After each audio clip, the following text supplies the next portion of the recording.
안녕하세요. 전쟁에 대한 다양한 주제로 이야기해보는 전쟁 도서관 시작하겠습니다. 이번 주제는 1940년 서부 전역에서 덩케르크를 앞둔 독일군 기갑부대가 왜 정지했는가에 대한 이야기입니다. 기갑부대 통과가 불가능하다고 판단되었던 아르덴 삼림지대를 통과한 독일군 기갑부대는 마스강을 도하여 대서양까지 진격합니다. 이 작전으로 인해 영국 원정군과 프랑스 1군, 7군, 그리고 9군의 일부, 여기에 벨기에군 전체를 포함하여 총 100만 명에 달하는 어마어마한 병력이 덩케르크 주변에 포위되고 말죠. 덩케르크에 포위된 연합군의 운명이 목전에 닥친 5월 23일부터 26일까지의 결정적 순간, 질풍노도로 질주하던 독일군 기갑부대에게는 정지명령이 내려집니다. 많은 사람들은 이 정지명령이야말로 덩케르크 철수를 가능케 한 결정적 요인이자 미스테리한 사건이라고들 하죠. 대체 무슨 이유 때문에 독일 기갑부대는 정지했던 걸까요? 이야기의 시작은 나칠 작전 탄생전으로 거슬러 올라갑니다. 오스트리아 합병, 체코 침공, 폴란드 침공을 연달아 성공시킨 독일이었지만 사실 이들에게는 장기 전략이 없는 상태였습니다. 영국과 프랑스가 독일에게 선전포고를 한 상태에서 다음 독일의 행보가 어떻게 될지는 정해진 바가 없었던 거죠. 히틀러는 다음 도박으로 프랑스와 영국을 상대로 전쟁을 시작하겠다고 선언하여 독일 장군단을 깜짝 놀라게 합니다. 그럴 수밖에 없었던 게 폴란드 정도라면 모를까, 영국과 프랑스를 상대하기엔 독일군의 준비가 너무 부족했기 때문이죠. 이렇게 주저하는 독일 장군단에게 히틀러는 자신의 의지를 강력하게 밀어붙입니다. 독일군 우익이 연합군을 단기적으로 경멸하는 게 최선이지만 일이 안 풀려 장기전이 되면 대서양 접근로를 확보하여 해군과 공군을 활용해야 하고 독일의 루르공업지대를 방어하기 위한 완충지대를 확보해야 한다는 지침을 내립니다. 이런 히틀러의 의도를 반영하여 육군참모총장 할더는 1차 세계대전 당시의 슐리펜 계획과 유사한 벨기에 방면 우회 계획을 작성하게 되죠. 이것이 최초로 작성된 황색 계획이었습니다만 히틀러는 이 계획이 너무나 전형적이어서 별로 마음에 들진 않았습니다.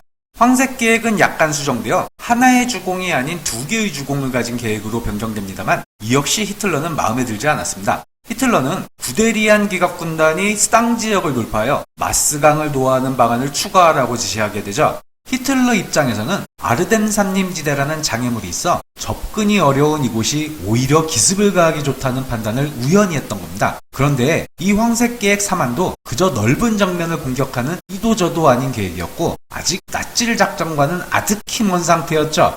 한편 이 이야기의 주인공인 A집단군 참모장인 만슈타인은 기존 황색 계획으로는 연합군이 예상하는 시나리오이기에 실패할 수밖에 없다고 생각하고 있었습니다. 만슈타인은 A집단군 관할인 스당 지역을 통한 돌파를 생각하고 있었는데 어느 날 참모대학 동기인 구데리안을 만나게 됩니다.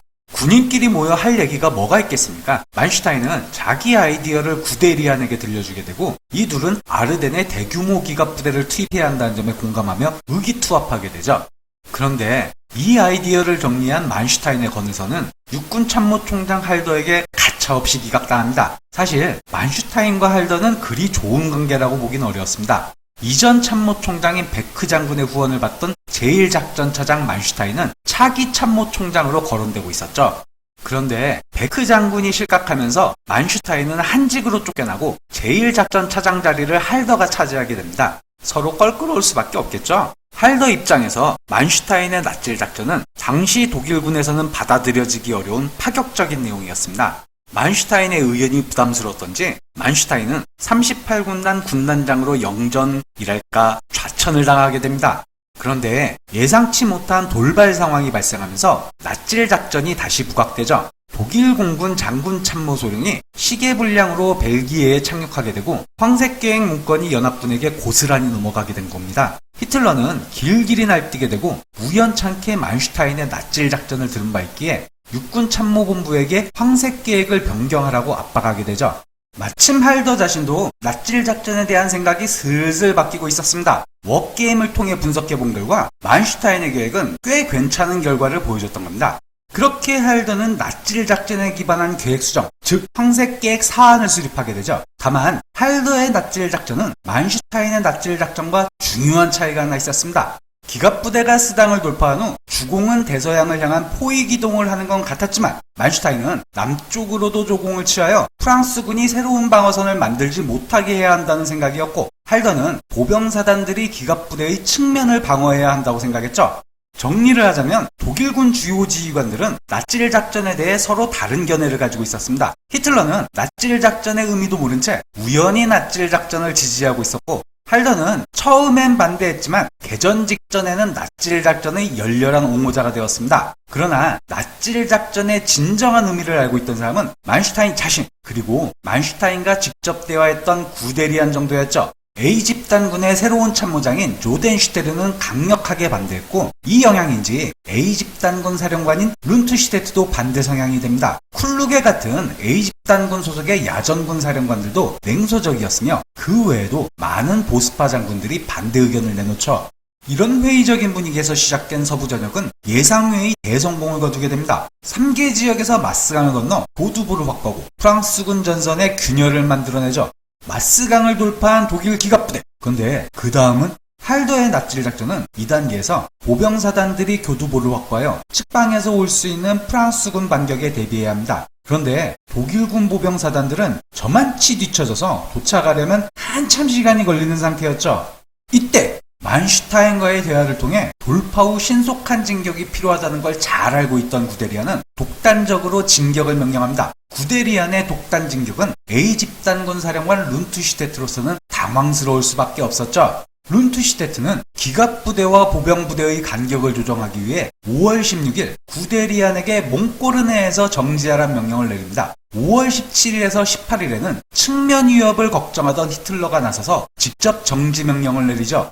그런데 이 시점에서는 할더 역시 만슈타인의 계획을 더 잘 이해하게 되었고, 구데리안 군단의 진격을 옹호하는 쪽으로 입장을 바꾼 상태였습니다. 결국 5월 19일에는 정지 명령이 해제되지만 구데리안은 여기서 2, 3일을 허비한 상태였죠. 어찌하여 독일군은 다시 진격을 개시합니다. 이번에는 클라이스트 기갑 집단, 여기에 신설된 호트 기갑 집단이 가세해 총 10개 기갑사단과 7개 차량화 사단을 동원하여 거대한 덩케르크 포위망을 형성하죠. 그때 어쩌면 연합군 마지막 기회가 될 수 있는 반격이 드디어 시도됩니다. 길게 늘어진 독일군의 측면을 양측에서 협공하는 야심찬 반격 계획이 연합군에서 수립됩니다만, 남쪽의 프랑스 제3집단군의 공세는 단편적이면서 제한적인 반격만 이루어지다가 흐지부지되고, 북쪽의 공세 중 프랑스 5군이 담당하기로 한 공격은 하루 지연되어 집중 효과가 사라졌으며, 영국군 실행부대는 전술적 공세라고 오해하고 2개 전차대대와 2개 보병대대라는 턱없이 적은 규모로 공세를 실행합니다. 여기에 프랑스 제3경기계화 사단도 일부 참가하게 되는 정도였죠. 이 공세는 롬멜의 7기갑사단 후방부대를 강타하지만 결국 독일군의 맹렬한 반격을 받고 퇴각하게 됩니다. 이 전투가 바로 아라스 전투입니다. 이 허약한 역습은 일부 독일군에게는 큰 충격을 주는데, 특히 7기갑사단장 롬멜이 이 역습을 크게 과장하여 상부에 보고하게 됩니다. 롬멜의 보고에 따르면 수개사단 규모의 강력한 역습이란 인상을 받을 수밖에 없었고, 히틀러의 측면 위협에 대한 공포가 다시 불거지는 계기가 됩니다.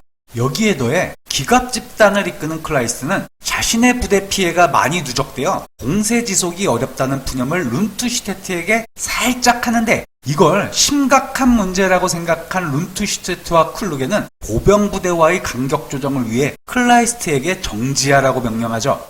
클라이스트 기갑 집단의 정지를 알게 된 육군 총사령부는 난리가 나게 됩니다. 말씀드렸듯이 만슈타인의 생각을 이해한 할더는 적극적인 만슈타인 사상의 옹호자였습니다. 만슈타인 사상을 이해하지 못하는 룬트슈테트는 과감한 기갑부대의 진격을 방해하는 회방꾼에 다름없었죠. 이를 해결하기 위해 육군 총사령관 브라우치가 나서서 A집단군이 가진 기갑부대 지휘권을 B집단군에게 넘겨버리려 합니다.